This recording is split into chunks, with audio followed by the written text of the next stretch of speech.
여러분 안녕하세요. 반갑습니다. 다윤쌤입니다. 이번 시간에는 이론 전체적으로 정리해 보도록 하겠습니다. 자, 첫 번째로 회계의 기본 개념 보도록 할게요. 자, 첫 번째로는 회계의 기본 개념이고요. 회계 정의부터 보도록 할게요. 자, 외부 정보 이용자의 의사결정에 유용한 정보를 제공하는 것을 회계의 정의라고 합니다. 자, 정보 이용자에 따라서 재무회계, 관리회계 이렇게 두 가지로 나뉘는데요. 재무회계는 외부 정보 이용자를 위한 회계입니다. 회사에 투자를 한 주주나 돈을 빌려준 채권자들을 위한 회계다라고 생각하시면 되고, 목적은 보고입니다. 보고를 공시라고 합니다. 자, 그리고 보고수단은 재무제표라는 회계보고서를 통해서 보고를 하고 있고, 3개월에 한 번씩 분기, 6개월에 한 번씩 반기, 1년에 한 번씩 연차 보고서를 제공하고 있습니다. 최소한 1년에 한 번씩은 보고를 해주셔야 됩니다. 그리고 특징은 주로 과거 정보를 담고 있습니다. 예를 들어 저희가 돈을 빌렸다. 이것도 과거죠.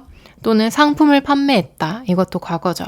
주로 과거 정보가 담겨 있고, 관리회계는 내부 정보 이용자를 위한 회계입니다.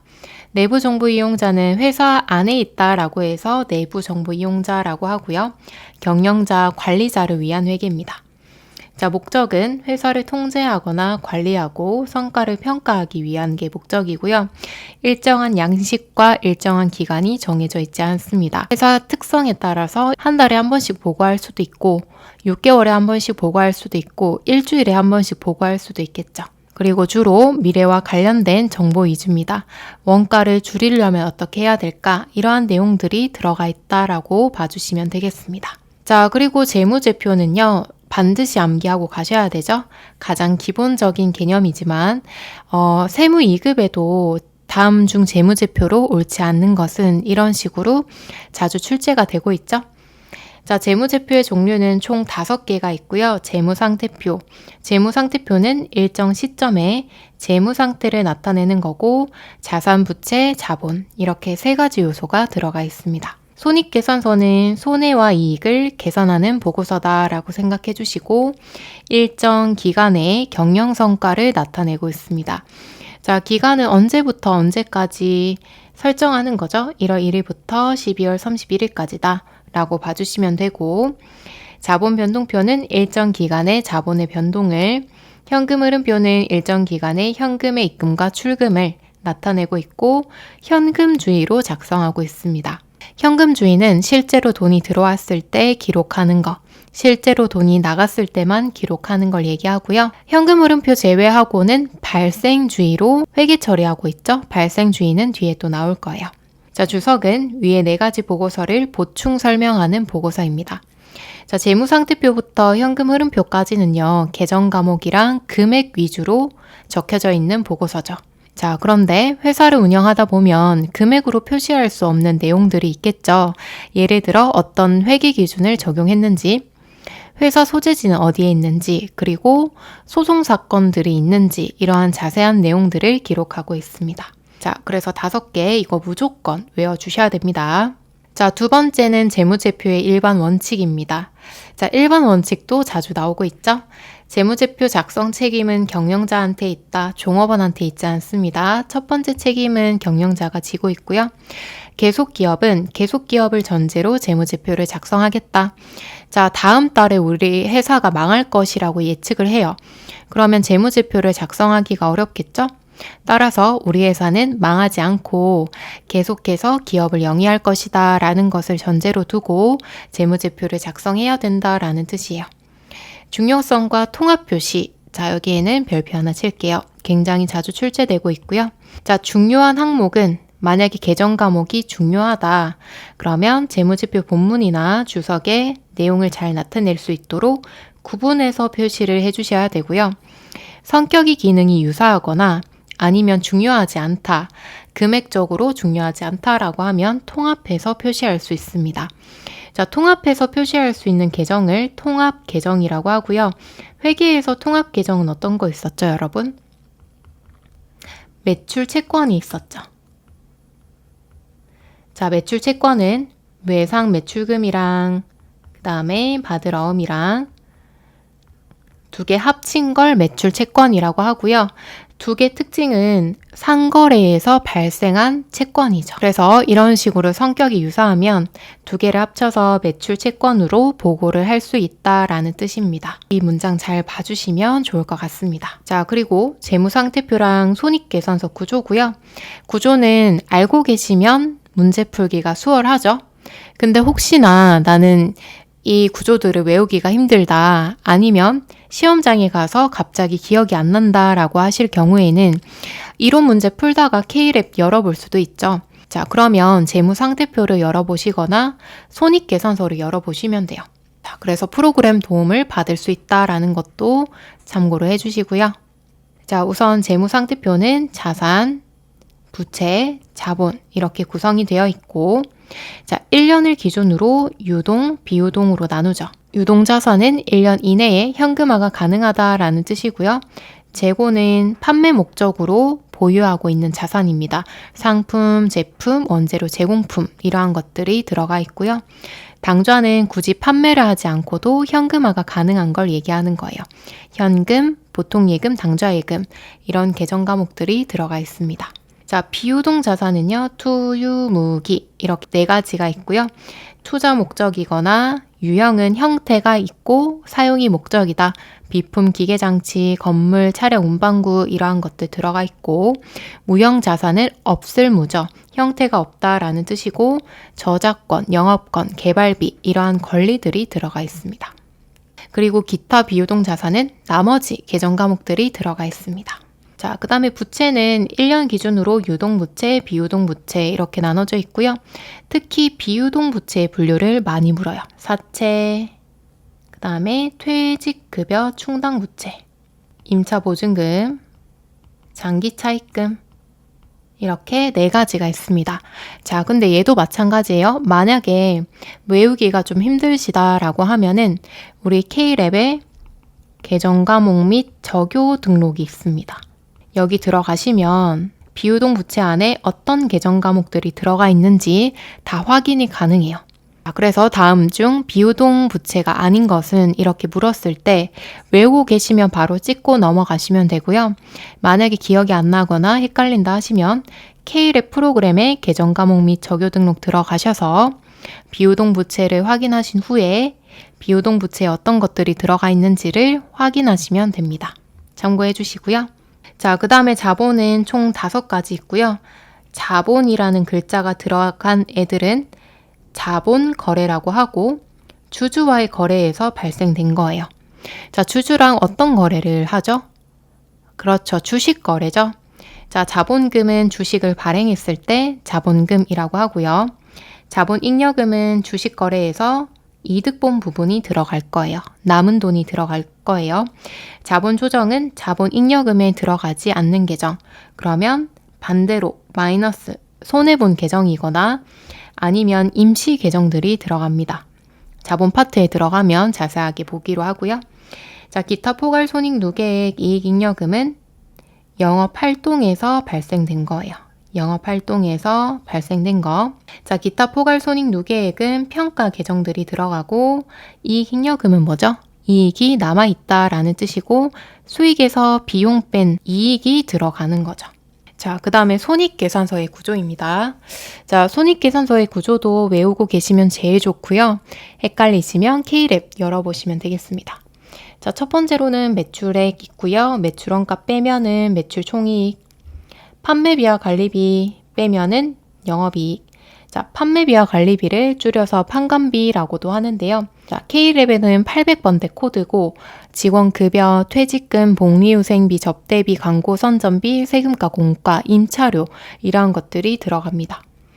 자, 그 다음에 영업이랑 관련 없는 수익은 영업의 수익, 관련 없는 비용은 영업의 비용. 여기에서는 영업의 비용을 많이 물어요. 자, 이자 비용 대표적으로 있고요. 기부금, 그 다음에 유형자산 처분 손실, 단기매매 증권 처분 손실 이러한 계정들이 들어가 있습니다. 자, 법인세 차감 전 순이익에서 법인세 비용 빼면은 마지막으로 단기 순이익이 나오고요. 이 단기 순이익이 자본의 이익잉여금 쪽으로 들어가는 거예요. 참고해 주시고요. 자, 그 다음 재무제표의 작성 기준, 이거 굉장히 중요하죠. 자, 다 별표 치는 것 같아서 좀 그렇긴 한데요, 여러분. 잘 나옵니다. 자, 재무제표를 작성할 때, 재무상태표를 작성하실 때 지켜야 되는 기준입니다. 자, 구분 표시의 원칙, 자산부채 자본은 종류 성격별로 적절하게 분류를 해라. 자, 우리 아까 성격별로 유동, 비유동, 그 다음에 이렇게 다 나눠줬죠. 1년 기준, 자, 1년을 기준으로 유동, 비유동 나눴죠. 그 다음에 1년을 나누는 이유는 유동성 배열이고 현금화가 빠른 순서대로 배열을 하는 거예요. 그래서 유동 1년 이내에 현금화가 가능하다. 비유동은 1년 초과해서 현금화가 가능하다라는 거였죠. 자, 그 다음에 총익주의. 사실 여기에서 총익주의만 잘 외워주셔도 될 것 같아요. 나머지는 잘 알고 계시니까. 자, 자산부채는 총액으로 표시를 하는 게 원칙이고요. 주의하실 점은 순액으로 표시하시면 안 됩니다. 자, 그 다음에 잉여금 구분의 원칙. 자본잉여금은 주주와의 거래, 이익잉여금은 영업활동의 결과로 나온 거죠. 두 개를 구분해서 표시를 해주셔야 되고, 자, 그 다음 마지막으로 미결산 및 비만계정, 가수금, 가지급금. 여기에 가가 임시가짜예요. 그래서 임시로 사용을 해주셔야 되고, 자, 임시계정이기 때문에 재무제표에는 표시되어선 안 됩니다. 자, 그래서 특히 순액주의가 나오면 틀린 문장으로 찍어주시고 바로 넘어가셔야 됩니다. 그 다음에 4번 손익계산서의 작성 기준 보도록 할게요. 자, 우선 구분계산의 원칙은 우리 아까 손익계산서 구조 보셨죠? 거기에서 매출 총이익, 영업이익, 법인세 비용 차감 전 순이익, 당기 순이익 구분 표시해라 라는 뜻이고요. 자, 그 다음에 발생 기준 중요하죠. 발생주의라고도 하는데 거래나 사건이 발생한 기간에 수익 비용으로 회계 처리하겠다라는 거고요. 자, 그 다음에 실현주의. 실현 시기는 뭐냐면 판매 시점에 회계 처리하겠다라는 거예요. 자, 상품을 우리가 팔았습니다. 그럼 대변에 상품 매출 회계 처리하셨죠? 그리고 수익 비용 대응의 원칙은 비용은 관련 수익이 인식된 기간에 인식해라. 자, 수익이 2023년에 발생했어요. 예를 들어 매출액이 100만 원이다. 수익만 보고하시면 안 되겠죠? 빼기 매출 원가. 예를 들어 상품 매출이 100이다. 그러면 상품을 구입한 원가가 있을 거잖아요. 예를 들어 70만 원이다. 그럼 두 개를 빼면은 매출 총이익이 나옵니다. 매출 총이익 30. 자, 따라서 23년도에 수익이 발생했다면 그와 관련된 비용까지도 넣어주셔야 이익이 정확하게 계산이 되는 거예요. 자, 그 다음에 총액주의. 수익과 비용은 총액으로 기재를 해라. 순액주의 아닙니다. 재무상태표 작성 기준에도 순액주의가 아니다라고 말씀드렸죠. 자, 순액주의는 이런 거 수익 비용 따로 회계 처리 안 하고 이익만 30 보고하는 거예요. 근데 우리는 그렇게 안 하죠. 매출액 100, 매출원가 70 이렇게 따로따로 기재해라 라는 뜻입니다. 그래서 순액주의는 무조건 아닙니다. 자, 그 다음에 3번 회계 순환 과정. 얘는 순서가 중요합니다. 자, 기중의 회계 처리. 자, 평상시에는 회계상의 거래인지 아닌지 식별하시고요. 일단 회계상의 거래가 아닌 거는 뭐 주문을 한다거나 약속, 직원 채용, 아니면 담보 제공 이러한 것들은 회계 처리하지 않습니다. 자, 그래서 이러한 것들 빼고 회계 처리하시고요. 회계 처리하는 장부를 분계장이라고 하죠. 그 다음에 총계정 원장으로 계정 과목을 옮깁니다. 옮기는 작업을 전기라고 해요. 자, 그 다음에 이제 결산 예비 절차로 들어갑니다. 수정 전 시선표를 작성하시고 결산 수정 분계하고 분계했으면 전기 또 하셔야 되고요. 수정 이후의 시선표는 수정 후 시선표라고 합니다. 결산 본 절차로 들어가시면 자, 이제 장부 마감 하셔야겠죠? 자, 장부 마감 순서는 수익 비용부터 마감하고 그 다음에는 집합 손익 계정. 자, 집합 손익 계정은요. 수익은 수익끼리 모으고 비용은 비용끼리 모으는 거예요. 그래야 수익에서 비용 빼고 이익이 나오겠죠? 자, 그런 다음에 자산부채 자본계정을 마감시키고 이제 재무제표를 작성하시면 됩니다. 재무제표 작성하실 때에도 손익계산서 먼저 작성하고 잉여금 처분계산서 마지막으로 재무상태표 이렇게 작성하시면 돼요. 자, 그래서 얘들은 순서가 중요하니까 순서 잘 봐주시고 회계의 질적 특성, 얘들은 무조건 외우고 들어가세요. 자, 이러한 요소들을 갖추고 있어야 재무제표가 질적으로 좋은 정보를 제공하고 있다라는 거예요. 자, 목적 적합성은 목적에 적합하다. 예측 가치. 자, 말 그대로 우리가 재무제표를 보고 예측할 수 있다라는 거예요. 자, 예를 들어 23년도 저희가 반기 보고서를 보고 받았어요. 1월 1일부터 6월 30일까지. 자, 보니까 이익이 1억이 난 거예요. 자, 그럼 이 반기 보고서를 보고 예측을 하겠죠. 6개월 동안 1억이 나왔기 때문에 23년도 전체는 못해도 2억은 나오겠다라고 예측을 하겠죠? 이게 예측 가치예요. 자, 그리고 1년이 지나서 23년 1월 1일부터 12월 31일까지 전체를 봤더니 하반기에 장사가 너무 안 된 거예요. 그래서 오히려 마이너스 2억이 난 거예요. 자, 그럼 제가 예측했던 게 틀렸죠? 수정해야겠죠? 이게 피드백 가치입니다. 자, 그리고 내가 원할 때 그때그때 보고받는다. 제가 반기 보고서 제공받았죠? 이걸 적시성이라고 합니다. 그때그때 보고를 한다라는 게 적시성이라고 합니다. 자, 따라서 목적 적합성에는 3가지 하부 요소가 있고요. 예피적으로 외워주세요. 목예피적 외워주시고, 자, 신뢰성은 재무제표가 믿을 수 있는 정보를 제공해야 된다라는 뜻이에요. 표현의 충실성, 얘는 뭐 하나 빠뜨리지 말고 충실하게 잘 회계 처리하자라고 이해해 주시고요. 중립성은 객관성을 유지하자. 검증 가능성은 말 그대로 검증이 가능해야 된다라는 뜻이에요.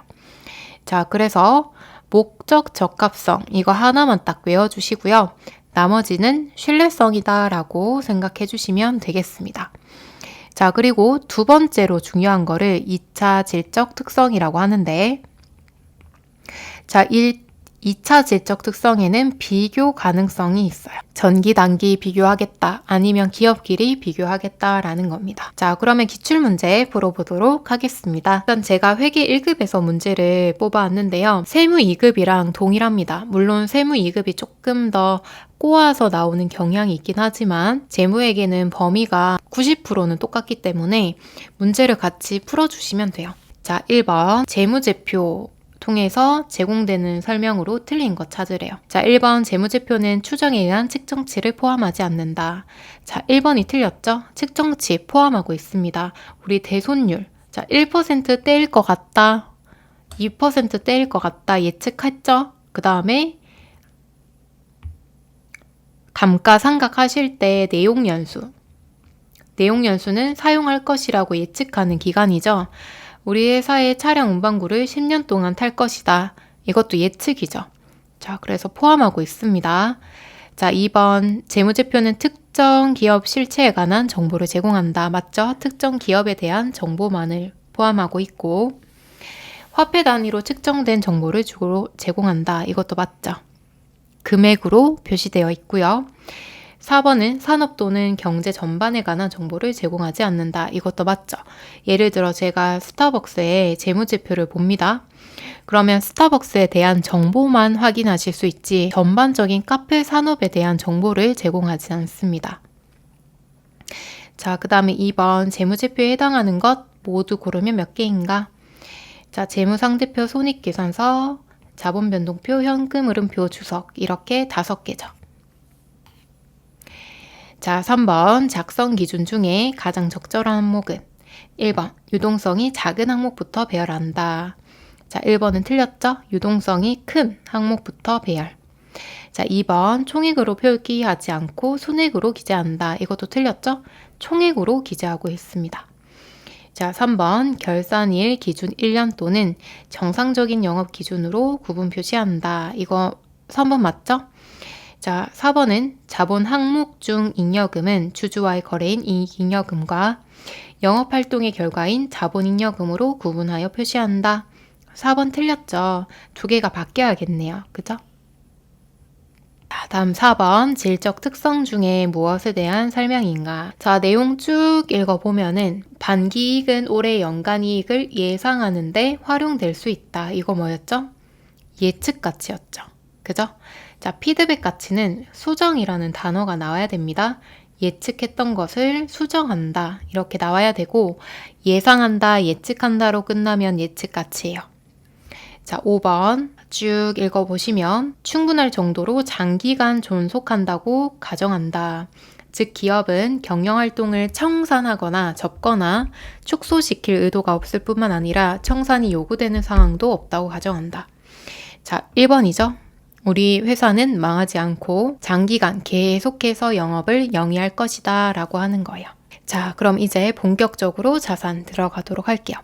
자, 우선 자산의 정의는 과거 사건의 결과로 현재 기업이 소유하고 있고 미래 경제적 효익이 유입되는 것을 자산의 정의입니다.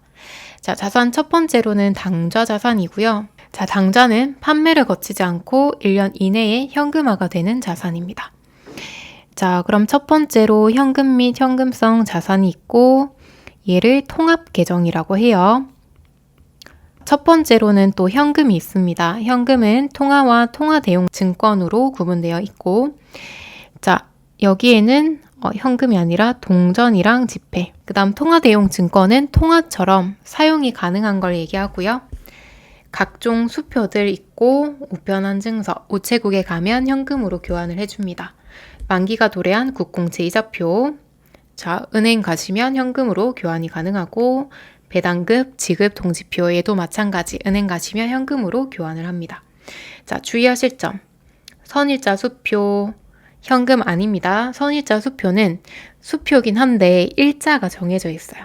이 말은 만기일이 정해져 있습니다. 그렇기 때문에 현금으로 보지 않고요. 어음으로 보고 있습니다. 자, 그리고 수입인지 수입증지는 세금과 공과고요. 우표는 통신비로 회계 처리하죠. 자, 따라서 얘들은 현금이 아닙니다. 자, 그리고 요구불 예금은 언제든지 입출금이 가능한 통장을 얘기하고 여기에서 당좌 예금은 당좌 수표를 발행할 수 있는 통장이죠. 자, 그리고 당좌 차월은요, 빌릴 차예요. 자, 당좌 예금에 돈이 없어도 돈을 꺼내서 쓸 수 있다. 이 말은 은행에서 돈을 빌려서 쓴다라는 얘기죠. 쉽게 얘기하면 마이너스 통장입니다. 자, 그리고 현금성 자산은 이자율 변동에 의한 가치 변동이 없고, 그러니까 이자가 막 왔다 갔다 하지 않고, 여기가 중요하죠? 취득 당시, 가입 당시 만기가 3개월 이내인 금융상품을 얘기하는 거예요. 자, 제가 정기적금에 가입을 했습니다. 가입 당시로부터 만기가 3개월짜리인 거예요. 그러면 현금화가 빠르게 이루어지고 있죠. 자, 주의하실 점은 결산일로부터 12월 31일로부터 만기가 3개월 이내짜리는 아닙니다. 가입이 중요한 거예요. 자, 현금 및 현금성 자산 정말 자주 나오니까요. 꼭 외워주셔야 됩니다. 자, 현금 및 현금성 자산 모두 합하면 얼마인가? 자, 일단 선이자 수표 아니죠? 타인 발행 당좌 수표 맞고요. 당좌예금 맞죠? 차용 증서는 돈 빌리면서 계약서 쓰는 거예요. 아니죠? 자, 취득 당시 만기가 2개월짜리인 양도성 예금 증서. 양도성 예금 증서가 뭔지는 몰라도 괜찮아요. 저희가 중요한 거는 취득 당시에 만기가 3개월 이내다라는 거를 기억해 주시면 돼요. 이거 맞죠? 자, 그러면은 4번이네요. 자, 2번은 재고자산입니다. 재고자산은 판매를 목적으로 보유하고 있는 자산이에요. 자, 취득원가 단기 순매입액은 단기 총 매입액에 매입 부대 비용 더해주시고 운반비 같은 것들 있죠? 자, 할인, 환출, 애누리는 빼주시면 되겠습니다. 자, 일단 상품의 T계정 정말 중요한데요. 상품은 자산이죠? 그럼 차변 쪽이 증가, 대변은 감소하는 거 적어주시면 돼요. 얘가 T자 모양이다 라고 해서 T계정이라고 합니다. 자, 일단은 차변 쪽의 기초, 전기 2월, 원래 창고에 있었던 거 있죠? 그 다음에 새로 사온 거 단기 순매입. 자, 주의하실 점은 단기 순매입. 자, 여기 위에 있죠? 단기 총 매입액에서 매입 부대 비용은 더하고 가격 깎아주거나 반품 보낸 거 있으면 빼주시면 됩니다. 자, 그 다음에 만약에 판매가 됐다 그러면 상품 매출 원가죠. 판매되지 않고 남아있다 그러면 기말 재고고요. 기말 재고는 차기, 즉 내년으로 넘겨서 새로 계속 팔아야겠죠. 자, 그리고 차변을 합쳐서 판매 가능 재고액이라고 합니다. 자, 그러면 숫자를 좀 넣어서 설명을 드릴게요. 자, 만약에 기초에 3만원치 상품 가지고 있었고요. 그 다음에 단기에 7만원 사왔습니다. 그럼 저희가 총 10만원치 팔 수 있겠죠? 자, 그 중에서 10만원 중에서 8만원치는 저희가 판매를 했어요. 그럼 기말 재고는 2만원치 남아있겠죠? 자, 그리고 매출원가는 손익계산서로 들어갑니다. 자, 매출액에서 매출원가 빼면은 매출 총이익이 나오죠? 자, 여기 매출액도 마찬가지 하단에 있죠? 자, 매출액 구하실 때 총 매출액에서 매출 할인, 가격 깎아주거나 반품 들어오거나 하자가 발생해서 가격 깎아준 거 있다. 그러면 빼주시면 됩니다. 자, 참고로 기말 재고는 재무상태표로 들어가고 있어요. 그 다음 기말 재고 자산 포함 여부 굉장히 자주 나오죠. 자, 누구의 재고 자산인지를 판단하는 거예요. 자, 운송 중인 재고 자산이다. 자, 12월 31일 날 저희가 위에 있는 재무상태표처럼 자, 12월 31일 재고 자산 100만 원입니다. 이런 식으로 적어서 보고를 하셔야 돼요. 자, 그런데 문제는 12월 31일이 됐는데 상품이 이렇게 바다 위에 떠 있는 거예요. 운송 중인 거예요. 그럼 이거를 판매자 걸로 봐야 될지 구매자 걸로 봐야 될지 애매하죠. 누구에게도 도착하지 않았기 때문에 애매합니다. 자, 그런 경우에는 맨 처음에 계약을 해요. 자, 만약에 선적지 인도 조건으로 하겠다. 선적은 배에다가 물건을 싣는다라는 뜻이죠. 자, 그래서 선적지 인도 조건은 배에다가 물건을 싣는 순간 판매된 걸로 보겠다라는 거예요. 자, 그럼 지금 바다 위에 떠 있는 이 상품 선적이 되었기 때문에 운송 중인 거죠. 그러면 구매자의 재고 자산에 들어갑니다. 자, 그리고 두 번째는 도착지 인도 조건이고요. 도착을 해야지만 판매된 걸로 보겠다라는 거예요.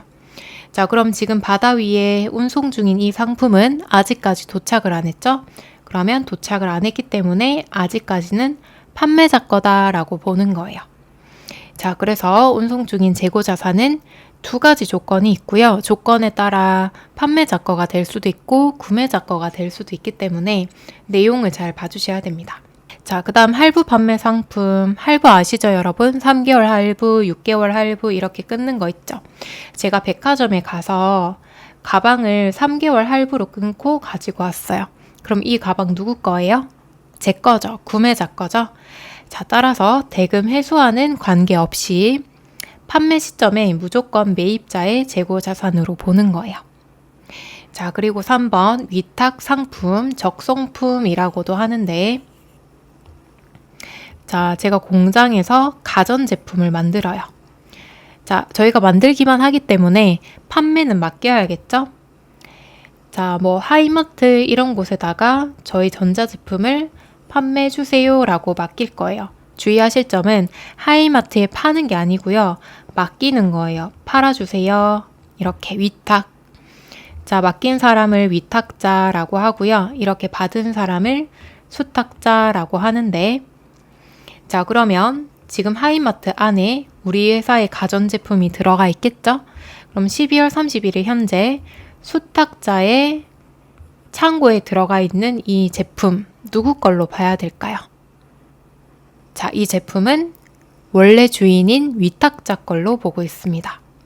자, 따라서 기말 현재 수탁자의 재고자산에 있는 재고자산은 위탁자의 재고자산입니다. 자, 그럼 언제 판매된 걸로 보냐? 위탁자가 소비자한테 판매한 날 판매된 걸로 보는 거예요. 자, 그 다음에 시송품, 시용품이라고도 하는데 자, 화장품 같은 거 있죠. 뭐 주름 개선 화장품 이런 거. 자, 쇼핑몰에서 구매자한테 일단은 보내주면서 일주일 정도 사용해 보시고 마음에 안 들면 그냥 철회하면 된다라고 하는 경우가 있죠. 자, 이런 경우에는 구매 의사를 밝히는 시점에 판매된 걸로 봅니다. 자, 그러면 화장품이 구매자한테 있다라고 해서 무조건 판매된 게 아니고 아, 이 상품 마음에 듭니다. 구매하겠습니다. 라고 의사를 밝혀야지만 판매된 걸로 보고 있어요. 자, 그 다음 반품률이 높은 재고자산. 두 가지 경우가 있는데 얘들도 쇼핑몰 생각하시면 돼요. 저희 그 인터넷에서 옷 되게 많이 구매하시죠? 요즘은 오프라인보다는 온라인에서 더 많이 사잖아요. 그죠? 자, 제가 바지를 샀는데 쇼핑몰에서 바지 사기가 진짜 제일 힘들어요. 길이가 안 맞거나 허리가 크다거나 이런 식으로 안 맞아요. 그래서 반품을 굉장히 많이 하거든요. 특히 바지를. 쇼핑몰에서 바지를 구매자한테 보냈습니다. 그러면 판매된 것으로 보냐? 자, 이때 두 가지 경우가 있는데 반품률을 합리적으로 추정이 가능하다. 반품률이 한 10% 된다. 이런 식으로 합리적으로 추정이 가능하면 판매된 것으로 봅니다. 자, 그런데 합리적으로 추정이 불가능합니다. 그러니까 언제 고객이 반품할지를 전혀 예측할 수가 없는 거예요. 자, 그런 경우에는 구매자한테 이렇게 상품을 보냈다고 해서 판매된 게 아니고요. 구매자가 인수를 수락하거나 우리 인수 수락 버튼 누르는 거 있죠? 확정해주세요 라면서 뜨잖아요. 그런 버튼을 누르시거나 아니면 반품 기간이 종료되는 시점. 요즘에 인터넷 쇼핑몰은 2주 정도 반품 기한이죠. 자, 그래서 반품 기한이 종료되어야지만 그때서야 판매된 것으로 본다는 거예요. 그래서 포함 여부 말 문장으로 자주 나오니까 이거 꼭 봐주셔야 됩니다. 자, 그 다음 재고자산 수량 결정으로 들어갈게요. 재고자산이 몇 개인지. 자, 실질재고조사법은 실제로 창고에 가서 상품이 몇 개가 있는지 재고조사를 하는 거예요. 자, 계속기록법은 상품의 입고랑 출고를 기록을 하고 장부에 남아있는 수량을 기말재고로 결정을 하는 겁니다. 혼합법은 두 개 같이 하는 거예요. 그래서 얘들은 여기 뒤에 내용보다는 여기 타이틀 있죠. 얘들이 수량 결정 방법이었다라는 거 타이틀만 잘 봐주시면 되겠고요. 자, 그 다음에 재고자산 단가 이거 굉장히 중요하죠. 얘들은 별표 3개. 자, 우리가 상품을 사온 다음에 이윤을 붙여서 팝니다. 자, 근데 제가 같은 상품을 판다고 하더라도 물가가 계속 오르기 때문에 매입 단가가 달라져요. 자, 예를 들어 제가 처음에는 1,000원 주고 사왔습니다. 근데 같은 상품이 물가가 올라서 2,000원 주고 사왔어요. 자, 그 다음에는 3,000원 주고 사왔습니다. 자, 그러면 매입 단가를 어떤 걸로 해야 될지 결정을 해야겠죠? 자, 첫 번째로 개별법은 가장 이상적이고 정확한 방법인데요. 자, 만약에 제가 1,000원에 매입한 상품이 팔렸다. 그러면 매입 단가를 1,000원으로 잡는 거예요. 자, 그 다음에 실제로 3,000원짜리가 팔렸다. 그러면 단가를 3,000원으로 잡는 거예요. 정확하죠? 그죠? 자, 근데 다만 시간과 비용이 많이 듭니다. 물건 하나가 팔릴 때마다 이 물건 얼마 주고 사왔지? 계속 체크를 해야 되거든요. 자, 그래서 이런 경우에는 소량이거나 내가 조금만 팔거나 고가품일 때 적용할 수 있어요. 자, 그 다음에 선입선출법. 자, 선입선출법은 가정입니다. 먼저 들어온 상품이 먼저 팔린다고 가정을 하는 거예요. 말 그대로. 자, 그럼 아까랑 동일하게 1,000원, 2,000원, 3,000원 있었죠? 자, 실제로는 2,000원짜리가 팔릴 수도 있어요. 근데 그거는 무시하고, 그건 나는 모르겠고, 계산하기 편하기 위해서 무조건 1,000원짜리가 먼저 팔렸다고 가정하는 거예요. 그 다음에는 2,000원짜리, 그 다음에는 3,000원짜리가 팔렸다라고 가정을 하는 겁니다. 자, 일반적인 물량 흐름이랑 일치하죠. 대부분 기업에서는 선입선출법을 사용하고 있고, 특징은 매출 원가는 수익 비용 대응 원칙에 일치하지 않습니다. 자, 다만 기말 재고 자산. 자, 만약에 두 개가 팔렸다 그러면은 1,000원짜리 팔리고 2,000원짜리 팔렸겠죠? 마지막 3,000원짜리가 기말 재고로 남아있을 거고요. 지금 12월 31일과 제일 가깝죠. 그래서 지금 현재 원가와 가깝게 표시가 된다라고 하는 거예요. 자, 그 다음에 바로 반대인 후입선출법부터 볼게요. 자, 후입선출법은요, 선입선출법의 반대입니다. 나중에 들어온 상품이 먼저 팔린다. 자, 그럼 3,000원짜리가 먼저 팔리고 그 다음 2,000원짜리 팔리고 마지막으로 1,000원짜리가 팔린다라는 거예요. 따라서 선입선출법이랑 반대고요. 특징도 반대입니다. 자, 수익 비용 적절한 대응이 가능하고 기말 재고 자산은 얼마짜리가 남는 거예요? 3,000원 팔리고 2,000원 팔리고 마지막에 1,000원짜리가 남겠죠. 그러면 후입선출법의 기말재고자산은 1,000원이고요. 가장 적기 때문에 과소평가가 된다라고 하는 겁니다. 그 다음에 평균법 볼게요. 자, 이동평균법. 자, 매입이 있을 때마다 단가를 계속해서 평균을 내주셔야 돼요.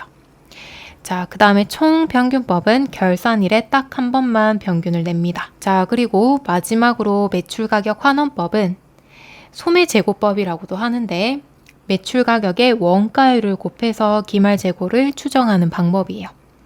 자, 주로 백화점이나 유통업종에서 사용하고 있습니다. 여기 나와 있는 특징들 다 외워주셔야 되고요. 물가 상승할 때 매출원가. 자, 우리 아까 선입선출법이랑 후입선출법 보면 1,000원 있고 2,000원짜리 있고 3,000원짜리 있다 이렇게 나왔죠. 자, 선입선출법이라고 가정했을 때 얼마짜리가 먼저 팔려요? 선입선출법은 1,000원이 먼저 팔리죠. 그러면 선입선출법의 매출원가는 1,000원이고 후입선출법의 매출원가는 나중에 들어온 게 먼저 팔린다죠. 그러면 후입선출법의 매출원가는 3,000원입니다. 자, 그러면 매출원가가 가장 큰 거는 후입선출법이죠. 선입선출법, 후입선출법 반대 방법이기 때문에 양 끝단에 있고요. 그 다음에 이동평균법, 총평균법 얘들은 평균이기 때문에 중간에 와야겠죠. 그래서 나중에 시험 치실 때 기억 안 난다 하시더라도 문제 풀 때는 선입선출법이나 후입선출법 둘 중에 하나를 찍어 주셔야 돼요. 평균법은 정답이 되지 않습니다, 여러분. 자, 그리고 참고하실 점. 물가가 하락한다. 반대로 1,000원, 2,000원, 3,000원이 아니고 3,000원, 2,000원, 1,000원으로 반대로 들어간다. 그러면 부등호까지 반대로 그려주셔야 돼요. 자, 어쨌든 물가가 상승한다고 가정했을 때 매출원가가 가장 큰 방법은 후입선출법입니다. 이것도 많이 묻기 때문에 선희, 총, 후 이렇게 외워주시면 되겠습니다. 자, 그러면 기출문제 풀어보도록 할게요. 자, 1번 재고자산으로 분류되는 경우는 자, 이렇게 나오면은 문제 꼭 풀어주셔야겠죠. 자, 문제 풀 때는 목적을 봐주셔야 돼요. 1번 도매업을 영위하는 회사가 판매 목적으로 보유하고 있는 상품, 재고자산은 판매가 목적이죠. 1번이 정답입니다. 그 다음에 2번 공장 이전을 위해서 보유 중인 토지, 얘는 유형자산 쪽으로 들어가겠죠. 사용이 목적이기 때문에.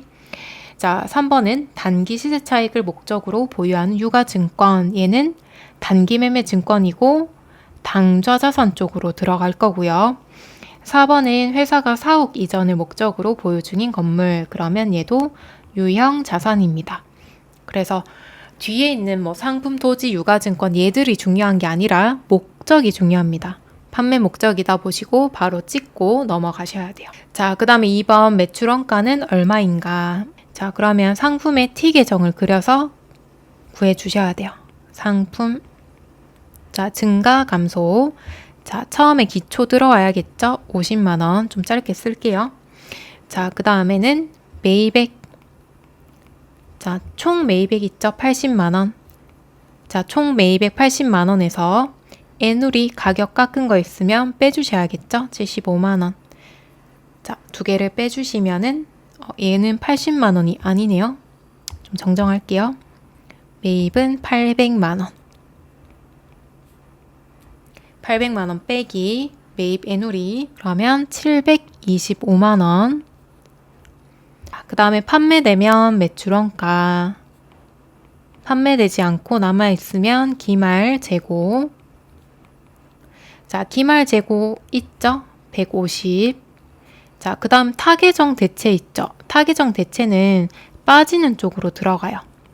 자, 타계정 대체는요, 상품이 판매 목적이 아니라 다른 용도로 나갔을 때, 사용이 됐을 때 적어주시는 거고, 어쨌든 사용됐기 때문에 빠지는 자리인 대변에 들어가는 거예요. 자, 30만원. 자, 판매 대행 수수료는 필요 없죠? 자, 그러면 차변의 합. 자, 50이랑 725만원 두 개 더 해주시면 775만원. 자, 그럼 대변도 775만원 나와야 되겠죠. 자, 두 개 합친 게 180이죠? 그럼 775만원 빼기 180만원 하시면은 정답 나오겠죠. 그러면 정답은 4번이네요. 595만원. 자, 이렇게 T 계정 안에 넣어서 문제를 풀어주시면 되겠습니다. 3번, 기말 재고자산 단가 결정 방법이 아닌 것. 자, 단가 아닌 거는 3번이죠. 연수합계법은 감가상각이랑 관련이 있네요. 자, 그 다음에 4번, 선입선출법이랑 총평균법에 따른 기말 재고자산으로 옳은 것. 자, 기말 재고자산은 남아있는 거 구해주셔야 돼요. 자, 일단은 선입선출법부터 구해보도록 할게요. 자, 쭉 재고장이 있고 20개 팔았대요. 매출 있죠? 그러면 뭐부터 팔려요? 선입선출법은 먼저 들어온 게 먼저 팔린다. 그러면 이거 먼저 팔렸고 그 다음에 여기에서 10개 팔리고 남아있는 건 20개 남아있겠죠.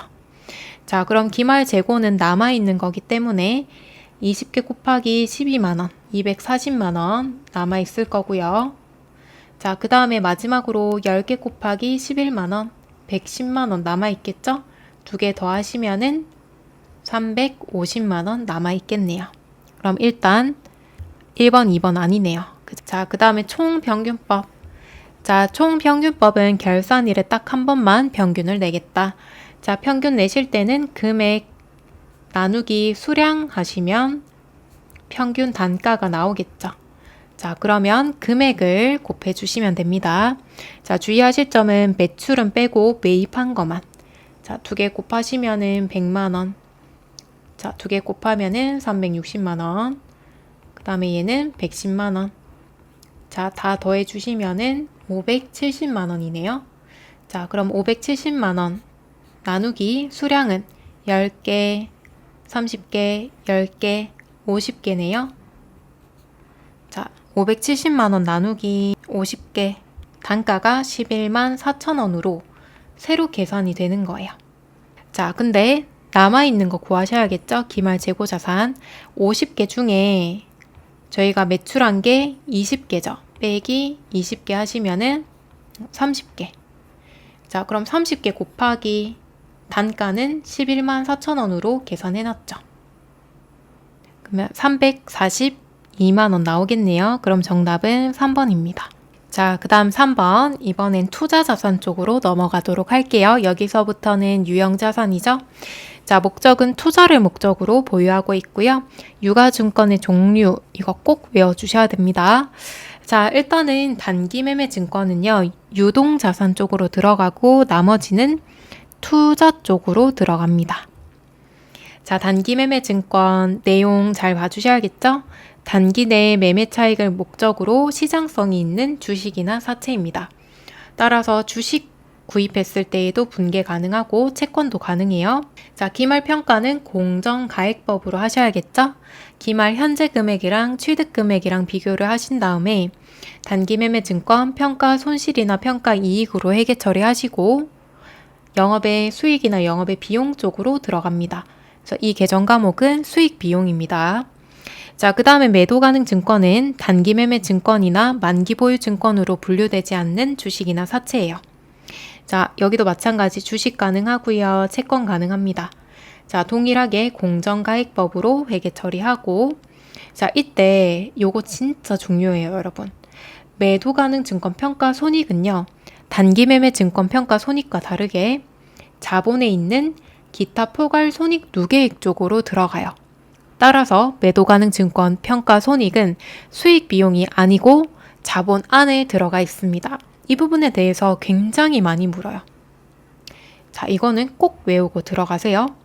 자, 일단 제가 예를 들어 삼성전자의 주식을 사고 싶은데 제가 1년 안에 처분을 할 목적으로 구입을 했어요.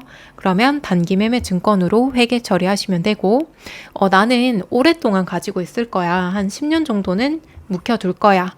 라고 생각을 하셨으면 매도 가능 증권으로 처리하시면 된다라는 거예요. 자, 그 다음 만기 보유 증권, 만기까지 보유하겠다라는 거고요.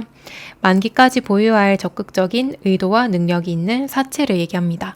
자, 우리 주식은 만기가 없죠? 오늘 구입하고요. 오늘 저녁에 팔 수도 있어요. 따라서 주식으로는 회계 처리할 수 없고 채권만 가능합니다. 뭐 사채라든지 국채 이런 채권만 가능하고 자, 그리고 기말평가는요. 주식이 아니기 때문에 공정가액법으로 회계 처리할 수 없고 삼각후 원가로 회계 처리하고 있어요. 자, 이것도 많이 묻습니다. 자, 그 다음에 지분법 적용 투자 주식. 자, 여기 이름에 주식이라는 글자가 들어와 있죠. 다른 회사에 유의적인 영향력을 행사할 수 있다. 자, 이런 경우에요. 우리 주주총회에 참여해가지고 내가 대주주인 거예요. 그래서 뭐 대표이사 선임권 이럴 때 내가 투표할 권리가 있다라는 거죠. 자, 따라서 주식으로는 회계 처리 가능하지만 채권으로는 회계 처리 불가능합니다. 자, 그래서 이 네 가지 분류하는 거 꼭 기억하고 계셔야 돼요. 자, 그 다음 유가증권의 재분류. 만약에 보유 목적이 변경이 되었다. 그러면 회계 처리, 계정 과목 바꿔주셔야겠죠. 자, 일단은 원칙적으로는요. 단기 매매 증권이랑 다른 유가증권이랑 재분류가 불가합니다.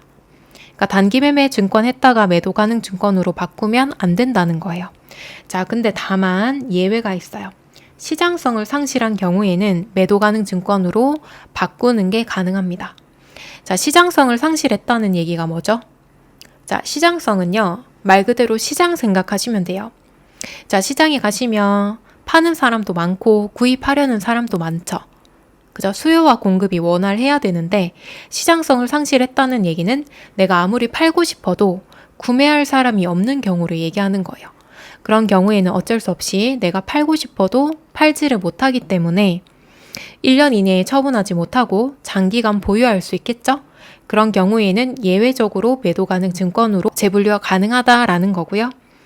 자, 그리고 매도 가능 증권이랑 만기 보유 증권은 같은 투자 쪽에 있기 때문에 재분류가 가능합니다. 얘들 두 개는 가능해요. 자, 그리고 재분류하겠다 그러면 공정가액으로 재평가하신 후에 바꿔주셔야 돼요.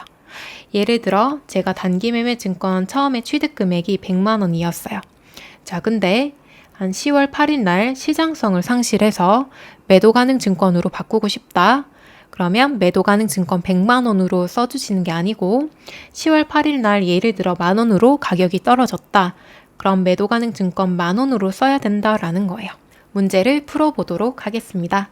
자, 1번 유가증권이랑 관련한 내용으로 가장 옳은 것. 자, 1번 만기보유증권은 유가증권 형태상 주식 및 채권에 적용된다. 맞나요? 아니죠. 주식은 안 되죠, 여러분. 만기까지 보유하겠다. 주식은 만기가 없습니다. 채권에만 적용되고 있습니다. 2번 매도 가능 증권은 만기가 1년이 이상인 경우에 투자 자산으로 분류하고 주식 형태만 가능하다. 아니죠. 매도 가능 증권은 채권도 가능합니다. 단기 매매 증권은 주식 및 채권에 적용되며 맞죠? 당좌 자산으로 분류한다. 이것도 맞죠? 그럼 3번이 정답. 4번 만기 보유 증권은 주식에만 적용된다. 아니죠. 채권에만 적용됩니다. 자, 그 다음 2번 옳지 않는 것 찾으라고 하네요. 자, 1번 단기 매매 증권은 공정가치로 평가한다. 맞죠? 평가 손익을 단기 손익으로 인식한다. 맞죠? 단기 매매 증권 평가 손실이나 이익은 영업의 수익, 영업의 비용. 맞죠? 자, 그 다음에 2번 매도 가능 증권은 시장성이 있는 경우 공정가치로 평가하고요. 맞죠? 공정가치 평가하고 평가 손익을 단기 손익으로 인식한다. 틀렸죠? 2번이 틀렸고요.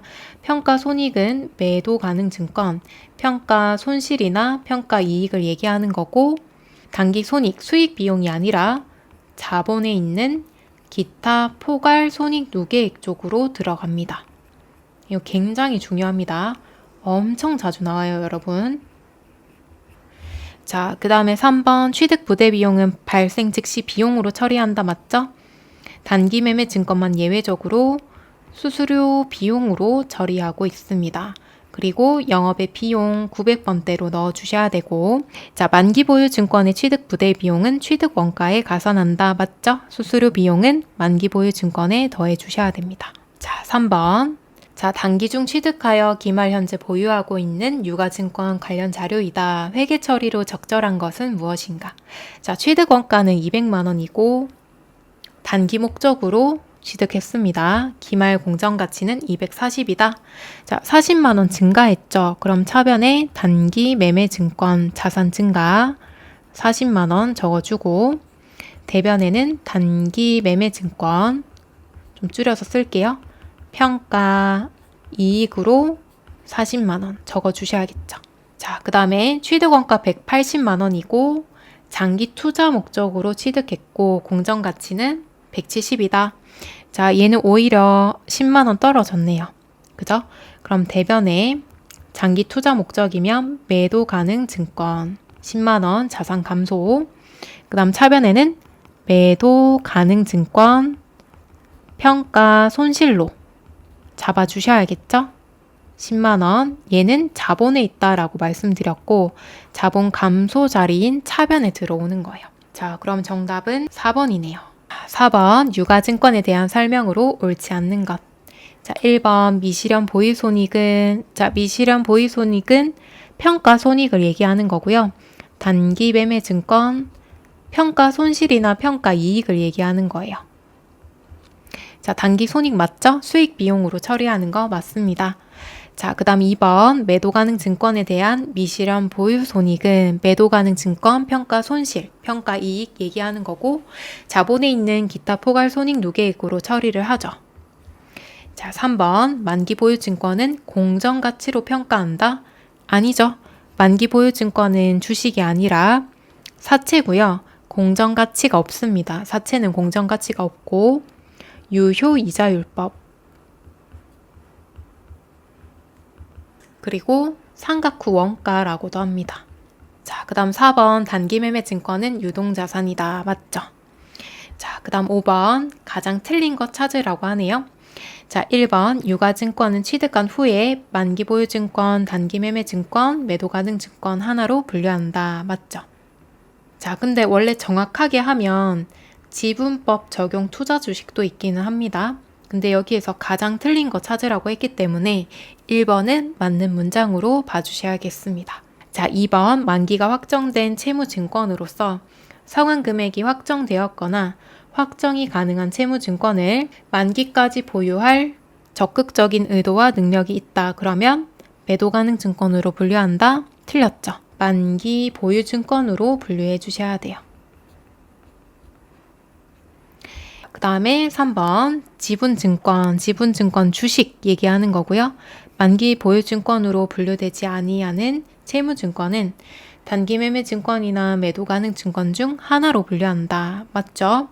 만기 보유증권 아니면 단기 매매 증권이나 매도 가능 증권으로 둘 중에 하나로 분류해 주시면 돼요. 자, 4번 단기 매매 증권은 단기간 내에 매매 차익을 목적으로 취득했고 매수와 매도가 적극적이고 빈번하게 이루어진다. 이 말이 시장성이 있다라는 얘기죠. 단기 매매 증권의 정의입니다. 그래서 틀린 문장은 2번이겠네요. 4번은 유형자산입니다. 유형자산은 사용이 목적이고 형태가 있는 자산이에요. 자, 종류는 건물, 기계장치, 차량 운반구, 구축물, 토지 이런 계정 과목들 들어가죠. 자, 취득 원가는 동일합니다. 매입가액에서 취득 부대 비용 더해주시고 할인받은 거 있으면 빼주시면 됩니다. 자, 만약에 유형자산을 공짜로 취득했을 때 그 자산의 공정가치를 취득 원가로 해주시면 되고요. 취득 부대 비용은 설치 장소를 위한 준비, 운송비, 시운전비, 설치비, 취득세, 그 다음에 전문가에게 지급하는 수수료, 말 그대로 취득할 때 들어간 비용들은 자산에다가 더해 주시면 돼요. 자, 주의하실 점은 재산세, 종합부동산세 또는 자동차세도 있죠. 보험료, 보관료 얘들은 자산을 취득한 이후에 내는 세금이거든요. 그래서 세금과 공가로 하시거나 비용으로 처리를 해주셔야 돼요. 그 다음 취득 이후의 지출 볼게요. 이 부분도 중요하죠. 자, 취득 이후에 예를 들어 건물에 엘리베이터를 설치했다. 자, 엘리베이터가 설치되어 있는 건물이랑 설치되어 있지 않은 건물이랑 금액 차이가 어느 정도는 나죠. 자, 따라서 엘리베이터를 설치하면 이 자산의 가치가 증가합니다. 그래서 자본적 지출은 자산으로 회계 처리해 주셔야 되고 미래의 경제적 효익을 증가시키거나 돈을 많이 벌어오거나 사용 기간을 연장시킨다? 그러면 자산으로 처리해 주시고 자, 예로는 냉난방 장치를 설치한다거나 건물을 증축, 엘리베이터 설치, 자동차는 엔진 교체 등이 있습니다. 자, 그 다음 수익적 지출은 수선비, 비용으로 회계 처리하시면 돼요. 자, 건물에 창문이 깨졌어요. 자, 창문을 깨진 거 갈았습니다. 자산의 가치가 오르는 게 아니죠? 자산의 가치가 떨어졌던 거를 다시 원상회복시키는 정도예요. 자, 그래서 부속품을 교체한다든지 건물 페인트 칠, 유리 교체, 타이어, 배터리 교체, 에어컨 수리 이러한 것들은 수선비로 하시거나 아니면 차면 차량 유지비로 하시면 되겠죠. 그 다음에 또 이제 많이 나오는 부분들이 자본적 지출을 수익적 지출로 처리한 경우. 자, 원래는 자산으로 100만 원 넣어야 됐는데 넣지 않고 수선비, 즉 비용에다가 100만 원으로 넣었대요. 원래는 자산으로 들어가야 되는데 수선비로 넣은 경우, 그럼 자산은 빵원이죠. 넣지 않았기 때문에 금액이 줄어들죠. 이거를 과소라고 합니다. 대신에 비용은 어때요? 증가했죠. 원래는 들어가면 안 되는데 100만 원으로 잘못 회계 처리했죠. 그럼 비용은 과대. 자, 비용이 커지면 이익 남은 돈은 적어지고요. 자본의 이익잉여금 있는 거 아시죠? 이익잉여금.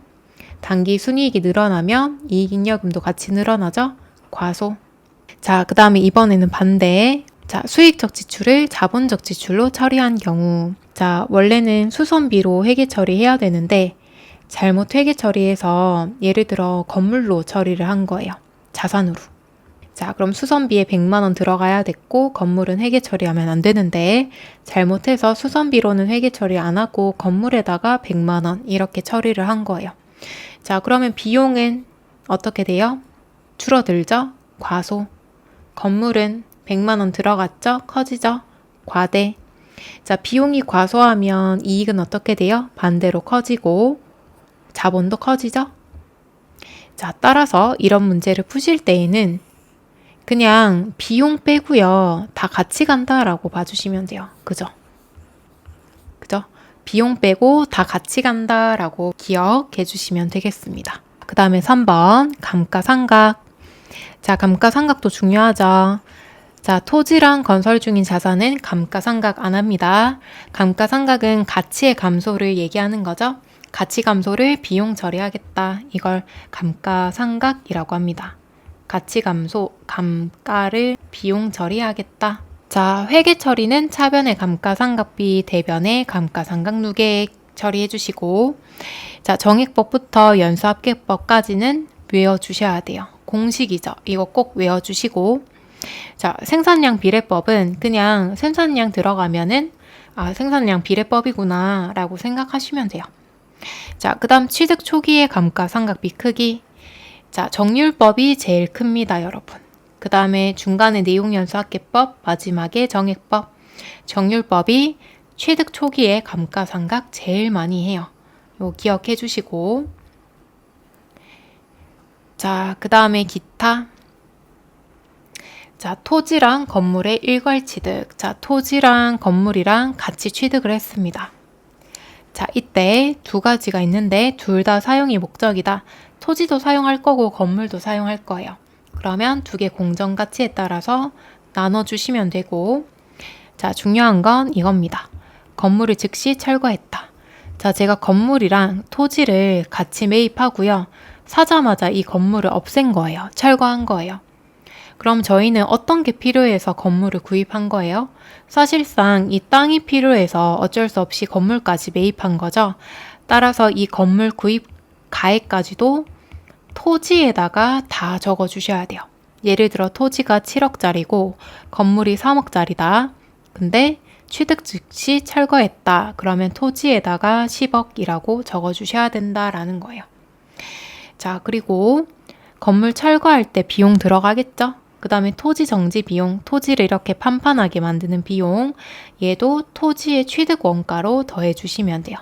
자, 그 다음에 철거된 건물의 부산물 수익. 자, 건물 철거하면 철근 같은 거 나오죠. 자, 철근 팔면은 돈을 받을 수가 있어요. 그런 수익들은 반대로 차감시켜 주시면 돼요. 어쨌든 어떻게 하자? 토지에서 다 처리를 하자. 더하거나 빼거나. 자, 그 다음에 2번. 자, 2번은 기존에 건물이 있던 거예요. 원래 건물이 있었고 얘를 철거하고 새로 지을 경우. 자, 그러면 장부에 건물이라고 회계 처리되어 있겠죠? 자, 이 건물의 장부 금액을 유형자산 처분 손실로 잡는 거예요. 제가 철거를 했기 때문에 처분 손실로 잡아주시면 되겠습니다. 자, 그러면은 회계 처리 한번 볼게요. 자, 건물을 신축할 목적으로 건물이 있는 토지를 20만 원에 현금으로 일괄 구입했다. 자, 그러면 토지로 처리해 주셔야겠죠? 자, 구건물 철거 비용 5만 원이랑 토지를 평평하게 다듬는 비용이 2만 원 들어갔다. 그럼 토지에 다 더해 주시기로 했죠. 5만 원 더하고 2만 원 더하고, 자, 그 다음에 철거한 건물의 부산물을 만 원의 현금으로 처분하였다. 만 원 받고 현금으로 처분했다라는 뜻이에요. 그러면 만 원 빼주셔야겠죠. 그러면 26만 원 나오죠. 그 다음 교환에 의한 취득, 특히 세무이급의 문장으로 굉장히 자주 나옵니다. 자, 동종 자산 간 교환, 같은 자산끼리 교환하는 거. 예를 들어 비품이랑 비품이랑 교환하겠다. 자, 그런 경우에는 제공한 자산의 장부 금액으로 잡아주셔야 되고요. 이종 자산 간 교환은 비품이랑 기계장치랑 교환을 하겠다. 그런 경우에는 제공한 자산의 공정가치로 해주셔야겠습니다. 자, 그리고 3번은요. 유형자산 취득 시 불가피한 국공채 매입. 자, 유형자산 취득할 때 예를 들어 차를 구입할 때 저희가 공채나 국채라는 걸 구입하셔야 돼요. 이거는 국가에서 무조건 구입해라 이렇게 하는 거예요. 자, 액면 금액이 10만 원이고요. 그 다음에 공정가액이 6만 원입니다. 자, 그러면 저희가 현금 10만 원 주고 이 공채를 사오는 거예요. 그러면 일단은 이 공채를 단기매매 증권으로 처리를 하고 이때 금액은 공정가액으로 잡아주셔야 돼요. 6만 원. 그럼 4만 원이 남죠? 이 4만 원은 차 때문에 10만 원 주고 구입한 거죠. 그래서 나머지를 차량 운반구로 잡아주시는 거예요. 자, 그래서 제가 원래 차량 관계없이 단기매매 증권, 즉 공채를 구입하겠다 그러면 6만 원에 구입이 가능하거든요. 근데 차 때문에 공채를 어쩔 수 없이 구입할 경우에는 국가에서 좀 비싸게 팔아요. 10만 원에. 지금 4만 원 더 얹어서 팔고 있죠? 그럼 두 개 차이인 4만 원은 뭐 때문에 지급하는 거예요? 차 때문에 지급하고 있죠. 그래서 이 4만 원을 차량 운반구에 매입 부대 비용으로 봐라라는 뜻이에요. 자, 따라서 공정가치랑 액면가액을 유형자산으로 처리를 해야 된다라는 뜻입니다. 자, 그 다음에 자본화 대상 비용이다. 회계에서 자본화 또는 자본적 이렇게 나오면은 자산으로 처리해라 라는 뜻이에요. 그럼 1번 유형자산의 취득 원가에 포함하지 않는 것. 자, 토지 취득세 들어가야겠죠? 2번은 새로운 상품과 서비스를 소개하는데 소요되는 원가. 자, 이건 아니죠. 자, 얘는 오프닝 비용이라고 생각하시면 돼요. 자, 취득 이후에 오픈하는 거죠. 따라서 얘는 비용으로 처리해 주셔야 돼요. 취득 원가가 아닙니다. 자, 그 다음에 3번은 취득과 관련해서 불가피하게 매입한 국공채의 매입 금액과 현재 가치와의 차익. 우리 아까 차량 운반구 취득하면서 단기매매 증권을 10만 원에 구입을 했고 공정가치는 6만 원이다 말씀드렸죠. 두 개 차이인 4만 원을 차량 운반구로 회계 처리했습니다. 그럼 얘도 맞죠? 4번 설계랑 관련되어 전문가에게 지급하는 수수료. 자, 설계했다라고 하면은 매입 부대 비용으로 봐주셔야 됩니다. 자, 그 다음에 2번 취득 원가에 관한 설명으로 가장 잘못된 것. 자, 유형자산은 최초에는 취득 원가로 측정한다 맞죠? 근데 만약에 시가로 측정한다 이렇게 나오면 틀린 문장으로 봐주셔야 돼요. 자, 취득에 관한 운송비와 설치 비용은 취득 원가에 가산한다 맞죠? 매입 부대 비용으로 보고 사용 중인 건물을 새로운 건물 신축하기 위해서 철거하는 경우에는 기존 건물의 장부가액은 새로운 건물의 취득 원가에 가산한다. 3번이 아니죠? 자, 저희가 원래 가지고 있던 이 건물을 철거했어요. 그러면 유형자산 처분 손실로 처리하셔야 돼요. 유형자산 처분 손실. 자, 새로운 건물의 취득 원가에 가산하지 않습니다. 자, 4번. 4번은 아까 나왔던 문장이랑 동일하죠. 국공채를 불가피하게 매입한다. 그러면 두 개 차이를 유형자산의 취득 원가로 보겠다. 맞죠? 자, 3번 취득원가에 포함되는 부대 비용 모두 고른 것. 설치 장소 준비를 위한 지출 맞죠? 종합부동산세는 세금과 공가. 자본화 대상인 차입원가 이것도 맞고요. 자, 자본화 대상이다 그러면 자산의 매입 부대 비용으로 보고 얘는 추가로 좀 설명을 드리면요. 제가 건물을 구입하고 싶어요. 건물이 비싸죠. 예를 들어 10억이다. 그러면 이 건물을 구입하기 위해서 돈을 빌려와야겠죠? 자, 차입하면 우리가 이자 비용이라는 걸 줘야 돼요. 자, 그러면 이 이자 비용을 건물 때문에 비용이 들어간 거죠? 그러면 이 이자 비용을 건물로 회계 처리하는 거예요. 자, 그래서 차입 원가는 차입하고 이자 비용을 얘기하는 거고요. 자본화 대상이다 그러면 자산으로 처리해라 라는 뜻이에요. 자, 그래서 정리를 하면 건물 유형자산 취득하기 위해서 차입했고 이자 비용이 들어가더라. 그럼 이 이자 비용을 건물의 매입 부대 비용으로 봐서 건물로 회계 처리해 주셔야 돼요. 자, 근데 유형자산 취득과 관련 없이 그냥 자금이 필요해서 돈을 빌렸고 이자를 냈다 그러면 이자 비용으로 처리를 하셔야 돼요. 두 개 구분 잘 해주셔야 되고 재산세는 세금과 공가죠. 자, 그 다음에 취득과 관련된 취득세는 부대 비용 맞죠? 그러면 A, C, E 4번이네요. 4번 차량에 대한 아래 회계 처리를 누락한 경우 재무상태표랑 손익계산서에 미치는 영향으로 옳은 것 찾으라고 하네요. 자, 감가상각비는 판관비입니다. 판관비를 누락시켰대요. 그럼 비용이 과소되겠죠? 비용은 과소. 감가상각 누계액은 자산을 차감시키는 계정이고요. 누락하면은 반대로 자산이 증가하겠죠. 과대. 자, 볼게요. 1번 재무상태표상 유동자산이 과대된다. 자, 과대는 맞지만 차량 운반구는 비유동자산 쪽에 들어가요. 자, 그 다음에 2번 비유동자산이 과소된다. 아니죠? 과대됩니다. 자, 그 다음에 영업이익 100만 원이 과대된다. 자, 우리 비용이 빠졌기 때문에 과소 빠지죠? 자, 판관비는요. 판관비를 빼면은 영업이익이 나오거든요. 자, 판관비가 누락되면 영업이익은 반대로 과대되겠죠.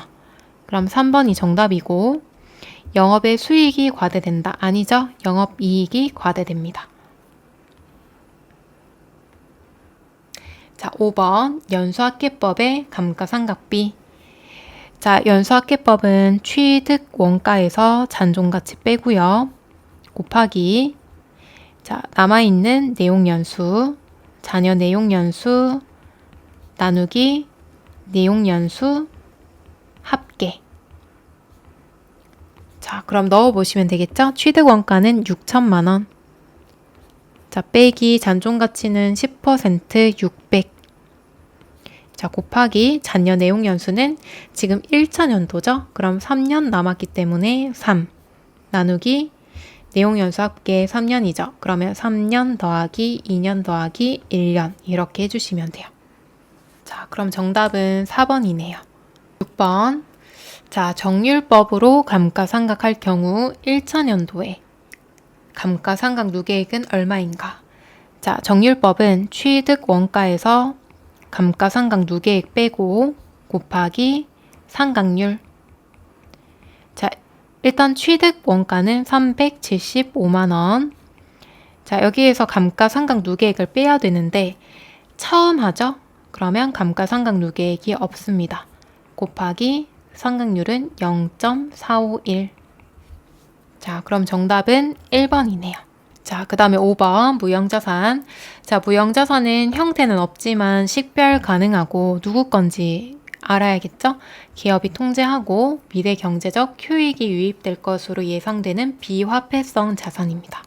무형자산의 정의도 많이 물으니까 봐주시고요. 자, 종류는 여러 가지 있습니다. 영업권. 자, 일단 영업권은요. 외부와의 거래에서 발생된 것만 인정하고 주의하실 점, 내부 창출 영업권은 인정하지 않습니다. 그러니까 내 스스로 우리 회사는 이런 점이 다른 회사보다는 유리해. 영업권 100만 원 이렇게 쓰는 건 안 된다는 거예요. 외부에서 인정해야 돼요. 자, 그 다음에 개발비. 자, 개발비는 말 그대로 개발을 하겠다라는 거고요. 자, 단계는 두 개 있죠. 연구 단계, 개발 단계. 자, 연구 단계는요, 말 그대로 연구하는 단계. 시장 조사를 한다거나 전문가에게 자문을 구한다거나 논문을 본다거나, 자, 연구 단계에서 발생한 비용들은 비용 처리하셔야 돼요. 연구비, 비용 처리해 주셔야 되고, 자, 개발 단계는 연구가 끝났죠? 그럼 실제로 한번 만들어 보는 거예요. 자, 만들어 봤을 때 무형자산 요건을 충족했다. 이 말은 판매가 가능하다라고 생각해 주시면 되고, 이때는 개발비라는 자산으로 처리하시면 되고, 무형자산 요건을 충족하지 못했다. 그러면 경상개발비라는 비용으로 처리하셔야 돼요. 자, 주의하실 점, 개발비는 무형자산이고 경상개발비는 비용입니다. 그래서 요거 개발 단계에서 충족해야지만 개발비로 처리하겠다. 잘 봐주시고, 나머지는 그냥 계정 과목 정도 봐주시면 돼요. 자, 그 다음에 무형자산의 감가, 이거는 꼭 외우고 들어가세요. 자, 무형자산의 잔존 가치는 없는 것으로 합니다. 그 다음에 계약이 정해진 경우를 제외하고 내용 연수는 20년 초과할 수 없습니다. 자, 그리고 합리적인 방법을 정하기가 힘들다. 그러면 매년 동일한 방법인 정액법 하시면 되고, 정액법은 취득원가 나누기 내용 연수인데 혹시나 장부 금액을 알려준다. 그러면 남아있는 내용 연수로 나누어 주셔야 돼요. 자, 회계 처리는 직접법으로 하고 있고요. 차변의 무형자산 상각비, 대변의 무형자산, 자산을 직접적으로 차감시켜 주시면 돼요. 예를 들어 개발비를 감가상각하겠다. 그럼 대변에 개발비라고 써주시면 돼요. 자, 그래서 잔존가치는 없다. 내용연수 20년 초과할 수 없다. 정액법 사용하겠다. 이렇게 꼭 기억해 주시기를 바랍니다. 자, 그러면 내용 볼게요. 자, 다음 중 무형자산으로 인식되기 위한 기준이 아닌 것. 4번이죠. 판매 가능성은 재고 자산 쪽. 자, 무형자산에 해당하지 않는 것. 자, 내부적으로 창출된 영업권, 이거 안 된다고 했죠. 그 다음에 전세권은 기타 쪽에 있습니다. 3번이네요. 자, 그 다음에 3번 무형자산 잘못된 것. 자, 내부 창출된 무형자산이 부합하는지 평가하기 위해 연구 단계랑 개발 단계로 구분한다. 맞죠? 자, 그 다음에 뭐 산업재산권 뭐 이런 것들 있고, 사업 결합에서 발생한 영업권은 포함하지 않는다. 자, 2번이 틀렸고요. 여기까진 맞거든요. 자, 사업 결합은 외부에서 일어난 거예요. 외부에서 창출된 영업권 포함하기로 했죠. 안 되는 거는 내부, 회사 내에서 창출한 영업권은 인정하지 않겠다라는 겁니다. 3번 맞죠? 무형자산의 정의고요. 자, 그 다음에 4번 문장 중요합니다. 이거 잘 봐주세요. 자, 연구 단계랑 개발 단계가 있었죠. 두 개를 구분하기 애매하다라고 하는 경우에는 무조건 연구 단계에서 발생한 걸로 봅니다. 이 말은 애매한 경우에는 그냥 연구비, 비용 처리해라 라는 거예요. 이 문장도 자주 나오니까 추가해서 봐주시면 좋을 것 같습니다. 자, 그 다음에 4번 무형자산에 대한 설명으로 옳지 않는 것. 자, 1번 영업상 목적으로 획득 또는 보유하는 것이고 물리적 형체가 없다. 맞죠? 식별 가능성은 특정 무형자산을 다른 자산과 구분하여 별도로 인식할 수 있음을 의미한다. 맞죠? 누구 건지 알 수 있다라는 뜻이고, 3번은 매출이나 용역 수익, 원가 절감 또는 자산의 사용에 따른 기타 효익의 형태로 발생한다. 이것도 맞고요. 4번 무형자산을 최초로 인식할 때는 시가로 측정한다. 4번이 틀렸고 원가로 측정하셔야 돼요. 이 문제도 굉장히 자주 출제되더라고요. 잘 봐주시고, 자, 5번은 연구 단계와 개발 단계로 구분할 수 있다. 개발 단계에 속하는 예로 적절하지 않은 것. 자, 개발 단계는요, 실제로 한번 만들어 보는 거예요. 자, 1번 새로운 지식을 얻고자 하는 활동, 얘는 연구 단계입니다. 그럼 1번이 틀렸죠? 자, 나머지는 모형을 설계, 제작하겠다. 3번은 설계해보겠다. 4번도 설계해보겠다. 실제로 설계하거나 만들어 보셔야 돼요. 자, 그 다음에 6번 무형자산 상각, 올바르지 않은 건 6번 굉장히 자주 출제돼요. 자산이 사용 가능한 때부터 상각 시작한다. 맞고요. 최대 40년까지 가능하다. 아니죠. 몇 년? 20년까지 가능합니다. 자, 합리적인 방법 모를 때는 정액법 하기로 했고요. 자, 그 다음에 직접 차감하여 표시하는 직접법 가능하고 간접법도 가능하긴 합니다. 자, 그 다음에 부채입니다. 과거 사건의 결과로 현재 기업이 부담하고 있고 미래 경제적 효익이 유출될 것으로 예상되는 게 부채예요. 자산 반대죠? 자, 일단은 유동부채는 만기가 1년 이내인 부채고요. 종류는 한번 봐주시면 돼요. 이건 따로 설명 안 드릴게요. 자, 그 다음에 비유동부채 종류가 이렇게 쭉 있고요. 일단 여기에서 제가 설명드리고 싶은 거는 충당부채입니다. 자, 충당부채는 회계 처리합니다. 자, 근데 우발부채는 회계 처리하지 않습니다. 왜냐면 우발부채는 돈이 나갈 수도 있고 안 나갈 수도 있어요. 예를 들어 소송 있죠.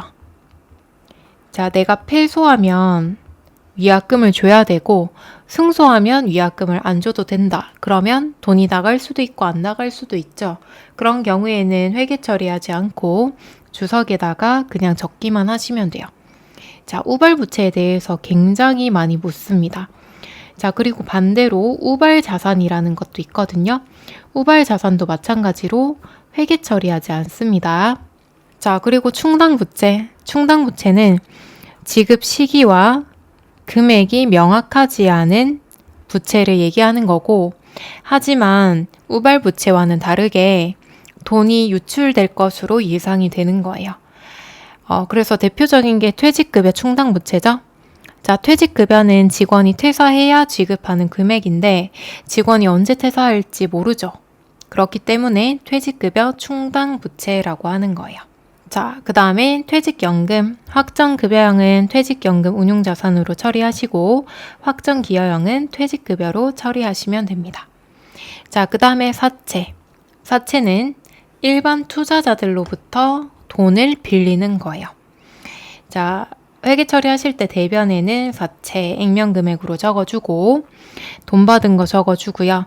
만약에 차변의 금액이 남는다, 할인 발행차금, 대변의 금액이 남는다, 할증 발행차금 적어주시면 돼요.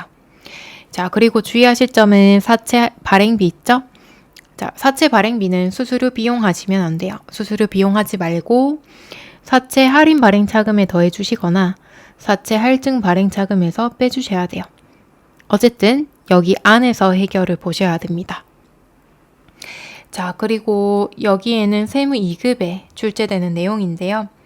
자, 이자 지급하는 경우, 자, 이자 지급을 유효이자율법이라고 하는데 실제로 현금이 나가는 거는 액면금액 곱하기 액면이자. 자, 이자 비용으로 회계 처리하시는 거는 발행금액 곱하기 시장이자를 하고, 만약에 차변 쪽에 금액이 남는다 그러면 발행했을 때 반대로 사채 할증 발행차금 적고, 사채 할인 발행차금이다 그러면 반대로 적어요. 자, 그래서 사채를 할인 발행할 때 사채 할인 발행차금 상가액, 이자 비용, 장부 금액은 매년 증가합니다. 자, 근데 할증 발행했을 때에는 사채 할증 발행차금 상가액은 매년 증가하지만 이자 비용이랑 장부 금액은 매년 감소합니다. 이거 특징도 잘 봐주셔야겠죠. 그러면 기출문제 보도록 할게요. 부채 인식하는 요건에 대한 설명으로 옳지 않는 것. 자, 1번 과거 사건이나 거래의 결과로 현재 의무가 존재한다. 맞죠? 자원이 유출될 가능성이 매우 높다. 신뢰성 있게 추정할 수 있다. 자, 그럼 4번이 틀렸는데 우발부채는 부채로 인식하지 않아. 여기까지는 맞아요. 그죠? 자, 근데 주석으로 기재하지 않는다. 이게 틀렸죠? 주석에다가 기재하셔야 돼요. 회계 처리하진 않지만 주석에다가 기재를 해주셔야겠습니다. 자, 그 다음에 2번 충당부채와 우발부채에 대한 설명이다. 적절한 설명이 아닌 것. 자, 퇴직급여 충당부채는 충당부채다. 맞죠? 우발부채는 부채로 인식해야 된다. 틀렸죠? 우발부채는 부채로 인식하지 않고 주석에다가 기록만 하셔야 돼요. 자, 그 다음에 자원 유출 가능성이 매우 높아야 된다. 충당부채는 신뢰성 있게 추정할 수 있어야 된다. 다 맞습니다. 자, 그 다음에 3번. 자, 충당부채를 부채로 인식하기 위한 설명으로 옳지 않는 것. 과거 사건이나 거래의 결과로 현재 의무가 존재한다. 맞고요. 금액을 신뢰성 있게 추정할 수 있다. 맞죠? 우발 부채도 충당 부채무로 부채로 인식해야 된다. 아니죠. 그 다음에 4번은 자원이 유출될 가능성이 매우 높다. 맞죠? 자, 우발 부채, 우발 자산은 회계 처리하시면 안 됩니다. 자, 그리고 4번 유동 부채 분류되는 것 1번이죠. 나머지는 비유동 부채. 자, 이런 거 모르시면 우리 K랩의 계정 과목 및 적요 등록 들어가서 얘가 유동 부채인지 비유동 부채인지 확인이 가능해요. 그래서 프로그램 최대한 이용하셔서 이론 문제까지 풀어주시면 되겠습니다. 자, 그 다음 사채에 대한 설명으로 옳지 않는 것. 자, 사채 발행 비용은 사채 발행가액에서 차감한다. 맞죠? 수수료 비용 처리하시면 안 됩니다. 자, 그 다음에 2번 액면 이자율보다 시장 이자율이 클 경우 할증 발행한다. 자, 액면 이자율은요, 우리 회사가 줄 수 있는 이자율, 예를 들어 5% 줄 수 있다. 시장 이자는 말 그대로 시장에서 줄 수 있는 이자. 다른 회사는 한 8% 줄 수 있대요. 그 채권자들이 우리 회사의 사채를 굳이 사지 않겠죠. 시장 이자율이 더 크니까. 자, 이런 경우에는 저희가 싸게 발행해야 돼요.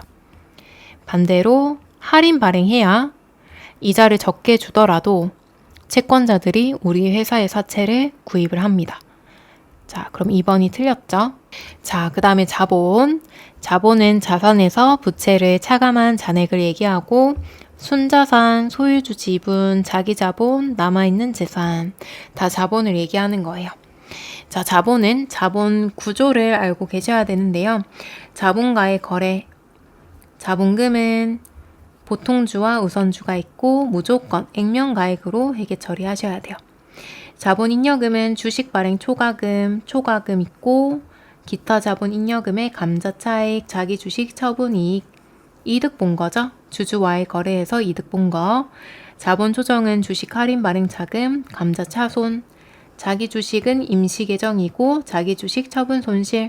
자, 반대로 손해 보거나 아니면 임시 계정이 들어가 있습니다. 자, 그 다음에 손익거래. 기타 포괄 손익 누계액은 평가 계정이 들어가 있고요. 여러 가지가 있는데 매도 가능 증권 평가 손익이 대표적이죠. 자, 이익잉여금은 이익준비금. 자, 이익준비금은 회사에 적립하는 거고요. 현금 배당액의 10%는 무조건 적립하셔야 돼요. 자, 그리고 나머지는 그냥 기타 적립금 있고 미처분 이익잉여금. 그러니까 배당이나 적립하기 전에, 처분하기 전에 잉여금이에요. 처분 전. 그러면 1번 유상증자 볼게요. 자, 우선은 저희가 이론을 보는 거기 때문에 회계 처리는 생략하도록 하겠습니다. 회계 처리까지 하면 영상이 너무 길어져요. 그래서 실무 총정리에 제가 회계 처리 정리했거든요. 거기 좀 참고해 주시면 좋을 것 같습니다.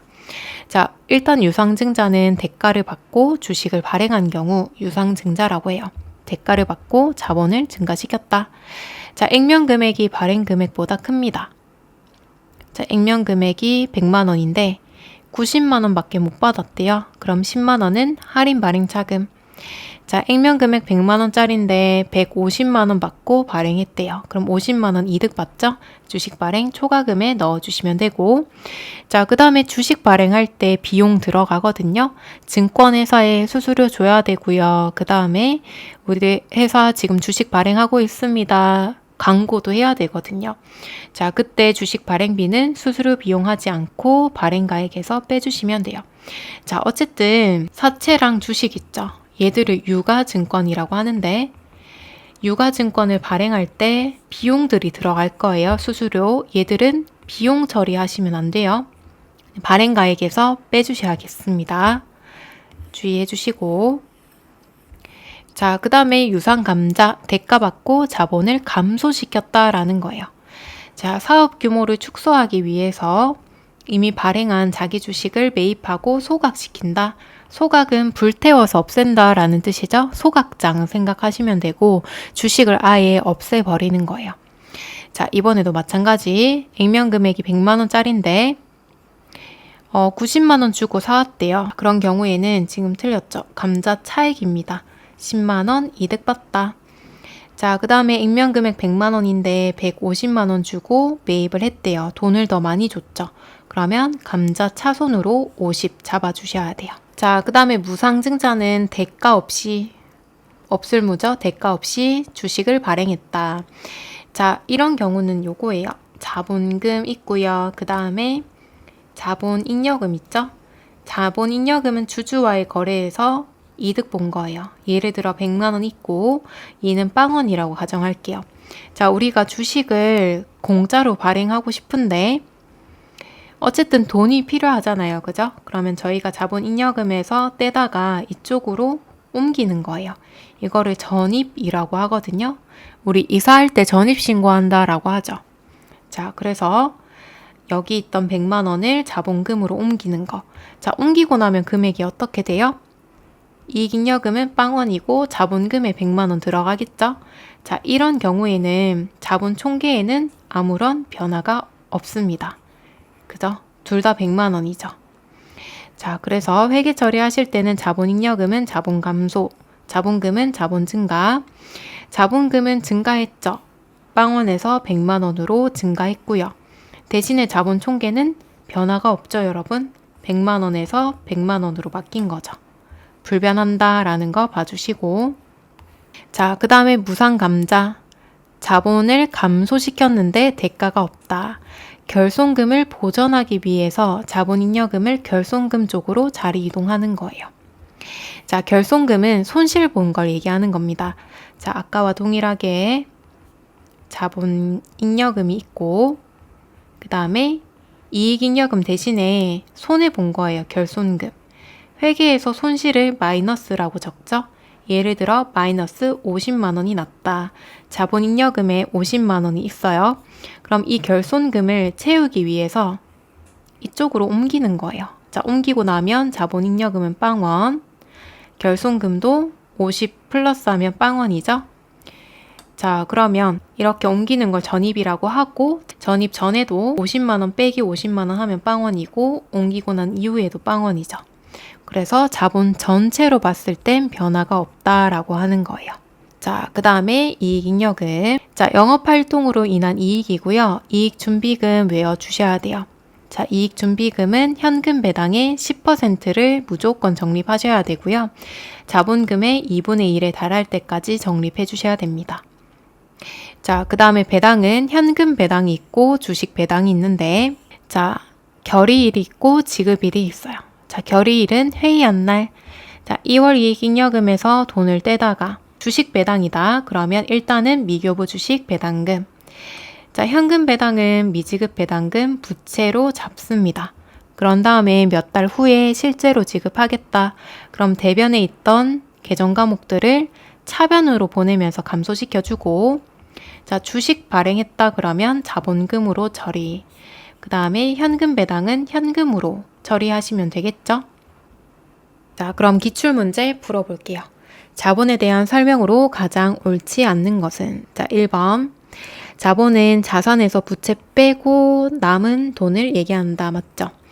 잉여금은 자본 거래에 따라 이익잉여금, 손익에 따라 자본잉여금. 아니죠. 두 개 바뀌어야 되죠? 자, 그 다음에 2번. 자본에 대한 설명으로 잘못된 것. 자본이란 소유주의 잔여 청구권이다. 자, 자산에서 부채 빼고 남아있는 돈이죠? 자, 2번. 배당금 수령이나 청산 시에 권리가 상이한 경우 주주 지분을 구분 표시할 수 있다. 이것도 맞고요. 자, 3번은 자산 총액은 자산 부채를 인식 측정함에 따라 결정된다. 자산 빼기 부채는 자본이죠. 자, 그럼 4번이 틀렸고요. 자본 총액은 주식의 시가총액과 일치하는 것이 일반적이다. 이게 틀렸고요. 자본 총액이랑 시가는 보통 일치하지 않습니다. 왜냐하면 시장 가치는 계속 왔다 갔다 하거든요. 대부분 일치하지 않아요. 자, 3번. 자본 조정 항목으로 분류할 수 없는 계정 과목.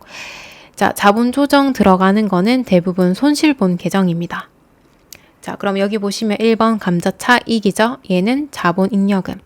자, 근데 이거 검색 가능하죠, 여러분? 계정 과목 및 적요 등록 들어가시면 자, 감자 차익이 자본잉여금에 들어가는지 확인이 가능합니다. 확인해 주시고, 자, 그 다음에 4번 기타 포괄 손익 누계액에 해당하는 것 1번이죠? 자, 얘도 검색 가능하고, 자, 감자차손, 주식 할인 발행 차금, 자기 주식은 자본 조정 쪽으로 들어갑니다. 자, 5번 자기 주식 바르게 짝지어진 것. 처분 이익은 자본 조정 아니죠. 자본 잉여금. 자, 2번 자기 주식 처분 손실은 자본 조정. 감자 차익, 자본 잉여금, 감자차손, 자본 조정 맞죠? 5번도 검색 가능하니까 무조건 검색해서 문제 풀어주시고. 자, 회사가 증자할 때, 주식을 발행할 때 발행가액이 액면가액을 초과한다. 그러면 주식 발행 초과금이고 자본 잉여금 쪽으로 들어갑니다. 주식 발행 초과금. 자, 7번 올바르게 짝지어진 것. 자, 자본금이나 자본 잉여금으로 분류할 수 없다. 그러면 자본 조정이고요. 자, 1번은 아니죠? 매도 가능 증권 평가 손실은 기타 포괄 손익 누계액. 자기 주식 처분 손실 2번이 정답 맞네요. 감자차손도 자본 조정. 기타 포괄 손익 누계액 아니죠? 자기 주식 처분 손실 자본 조정. 얘도 검색. 자, 그 다음 8번 자본 잉여금 아닌 것. 4번이죠? 평가 계정은 기타 포괄 손익 누계액 쪽으로 들어갑니다. 자, 그래서 자본 문제를 보시면 자본 잉여금에 들어가는 게 아닌 것은 자본 조정에 들어가는 것은 이렇게 분류를 많이 물어요. 근데 얘들은 계정 과목 및 적요 등록에 들어가시면 검색이 가능하기 때문에 무조건 검색하시고 한 문제를 꼭 맞춰주시기를 바라겠습니다. 자, 그 다음에 수익 비용. 자, 수익의 인식 기준 실현되었거나 실현 가능해야 된다. 가득 과정이 완료되어야 된다. 자, 진행 기준은 작업 진행 정도에 따라서 수익을 인식하는 거예요. 자, 완성 기준은 완료된 시점의 수익 인식, 인도 기준은 상품을 구매자에게 넘긴 시점, 회수 기준은 대금을 회수한 시점. 자, 저희는 상품이나 제품이죠. 인도 기준으로 하고 있죠. 자, 매출의 수익 인식 시기 볼게요. 자, 상품이나 제품 매출이다. 그러면 상품을 넘긴 날 인도 기준으로 하고 있고, 자, 용역 매출이다. 그러면 진행 기준. 자, 예를 들어 10% 정도 진행했다. 그러면 10% 정도를 수익으로 잡는 거예요. 자, 위탁 매출은 수탁자가 위탁품을 판매한 날. 자, 시용 매출은 사용해보고 마음에 들면 구매 의사를 밝혀라 라고 했던 거죠. 매입 의사를 표시한 날. 자, 할부 매출은 대금 회수 아니죠? 물건을 인도한 날. 정기 간행물, 구독 기간에 걸쳐서 수익으로 인식하겠다. 자, 예를 들어 제가 2년치를 한꺼번에 240만 원 결제를 했어요. 그러면 1년은 120만 원이죠. 이렇게 기간 따라서 따로따로 처리해 주셔야 돼요. 그 다음 상품권 판매 중요하고요. 상품권 판매 시에는 돈부터 받았죠. 그래서 선수금으로 회계 처리하시고 상품권을 회수하고 재화로 교환해 갈 때 매출로 인식하셔야 돼요. 자, 상품권 회수했다라는 말은 우리 회사 제품이랑 교환했다라는 뜻이죠. 자, 그래서 회수했을 때 매출로 인식하셔야 되고요. 자, 그 다음 수강료 수익 강의 기간 동안에 따라서 수익으로 인식해 주셔야 되고, 공연 수익은 행사가 시작되는 시점에 티켓팅 하는 날짜가 아니라 공연 오픈하는 날 있죠? 개최되는 시점에 수익으로 잡아 주셔야 돼요. 자, 그 다음에 3번 중요합니다. 자, 수익 비용의 직접 대응은 매출 원가입니다. 자, 예를 들어 매출액에서 매출 원가 빼는 거 있죠? 자, 매출액은 100만 원이고 80만 원 주고 사왔다 그러면 20만 원이 매출 총이익이죠. 수익에 직접 대응이 된다라고 해서 직접 대응. 자, 합리적이고 체계적인 방법에 의해서 배분하겠다 그러면 감가상각이고요. 저희가 차를 3천만 원 주고 구입을 했어요. 그러면 한꺼번에 3천만 원 비용으로 다 넣는 게 아니라 3년 동안 내가 타겠다 그러면 1년에 1천만 원, 1천만 원, 1천만 원 나눠서 비용 처리하는 거죠. 자, 단기 비용으로 인식하겠다. 광고 선전비 등 일반 관리비. 자, 이 말은 발생 즉시 비용 처리하는 거예요. 광고 선전비 예를 들어 1억 지출했다. 그러면 바로 비용 처리하는 거를 단기 비용으로 인식하겠다라고 하는 거예요. 볼게요. 수익인식 기준으로 맞는 것. 자, 얘가 1번입니다. 자, 상품권을 판매한 시점. 아니죠. 상품권을 회수한 시점에 수익으로 인식하셔야 됩니다. 자, 그 다음에 2번 할부 판매는 매입 의사를 표시한 시점. 아니죠. 할부 판매는 인도한 시점에 바로 수익으로 인식. 자, 위탁 판매는 수탁자가 제3자에게 판매한 시점. 맞죠? 자, 시용 판매는 고객이 매입 의사를 표시했을 때. 자, 2번 수익인식 요건이 아닌 것. 재화의 소유에 따른 유의적인 위험과 보상이 구매자에게 이전된다. 맞죠? 구매자 소유니까 구매자한테 이전돼야겠죠. 자, 2번 판매한 재화에 대해서 소유권이 있을 때 관리나 효과적인 통제를 할 수 있다. 아니죠. 자, 관리나 효과적인 통제를 할 수 없겠죠. 이미 소유권이 구매자한테 넘어갔기 때문에 통제를 할 수 없다. 자, 3번 수익 금액을 신뢰성 있게 측정할 수 있다. 맞고요. 경제적 효익, 유익 가능성이 매우 높다. 돈이 들어와야겠죠. 자, 그 다음에 6번 회계 정책, 회계 추정의 변경. 자, 얘는 세무이급에 엄청 자주 나옵니다. 자, 회계 정책의 변경은 소급법을 적용하셔야 되고요. 정책은 방법의 변경이라고 생각하시면 돼요. 자, 근데 이때 예를 들어 제가 선입선출법으로 회계 처리하다가 후입선출법으로 바꾸고 싶다. 정당한 사유가 있어야 돼요. 자, 정당한 사유 볼게요. 회계 기준이 바뀌었다. 그러면 따라가야겠죠. 자, 바꾼 게 신뢰성 있고 더 목적 적합한 정보를 제공한다. 그러면 바꾸시면 됩니다. 자, 사업 결합 A 기업이랑 B 기업이랑 합쳤다. 그럼 회계 기준이 다르겠죠? 두 개를 합쳐서 후입 선출법으로 하겠다라고 했을 때 가능하고요. 사업 중단이나 유의적으로 변경된 경우, 자, 유의적으로 크게 변경된 경우에는 변경하실 수 있고요. 자, 다만 주의하실 점, 세법 규정을 따르기 위해서 회계 변경을 한다. 정당한 회계 변경이 아닙니다. 자, 우리 세법이랑 그 다음에 회계랑 기준이 달라요. 입장이 차이가 있기 때문에 회계에서 세법을 따르기 위해서 회계 기준을 변경한다 라고 했을 때는 인정하지 않아요. 주의해 주시고, 자, 그럼 회계 정책의 변경 예시를 볼게요. 선입선출법에서 후입선출법으로 바꾸거나 총평균법에서 이동평균법으로 바꾸는 경우. 자, 그 다음에 여기에서 제가 소급법 적용하고 있다라고 했죠. 자, 소급법이 뭐냐면 제가 1년도에 선입선출법으로 했고 2년도에도 선입선출법으로 하다가 3년도에 후입선출법으로 바꾸고 싶은 거예요. 그때는 3년도부터 후입선출법으로 바꾸는 게 아니고 앞전에 했던 것들도 후입선출법으로 다 바꾸셔야 돼요. 이걸 소급법이라고 합니다. 조금 까다롭죠. 자, 그 다음에 회계 추정의 변경은 말 그대로 추정치를 바꾸는 거예요. 대손율을 바꾼다든지 내용 연수를 바꾼다든지 잔존가액 이런 것들 바꾸는 거, 추정치 바꾸는 거를 추정의 변경이라고 하는데, 자, 추정의 변경은 예를 들어 대손율을 1%로 하다가 3년도에 2%로 바꾸고 싶다라고 했을 때에는 앞에 거는 그대로 놔두시고요. 단기부터 단기 이후까지 쭉 바꿔가시면 돼요. 자, 그래서 전진법으로 단기부터 쭉 바꿔나가시면 됩니다.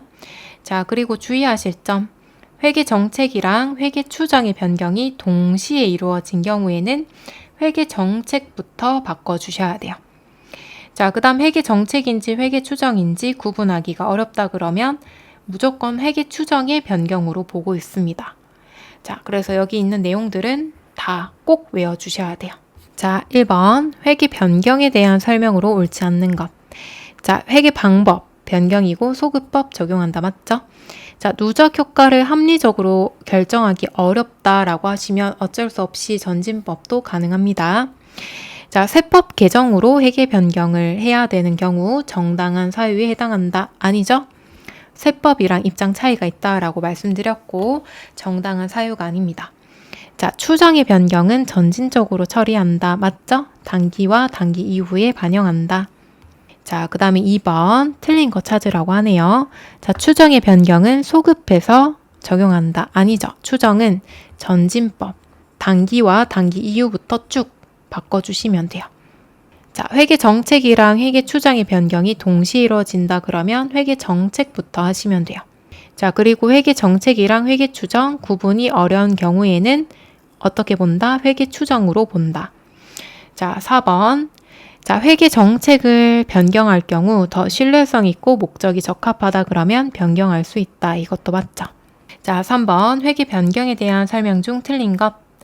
대손 추정률을 변경하는 경우에는 추정의 변경 맞죠? 추정치니까 맞죠? 자, 회계 정책이랑 추정이 동시에 이루어지는 경우에는 정책부터 하기로 했습니다.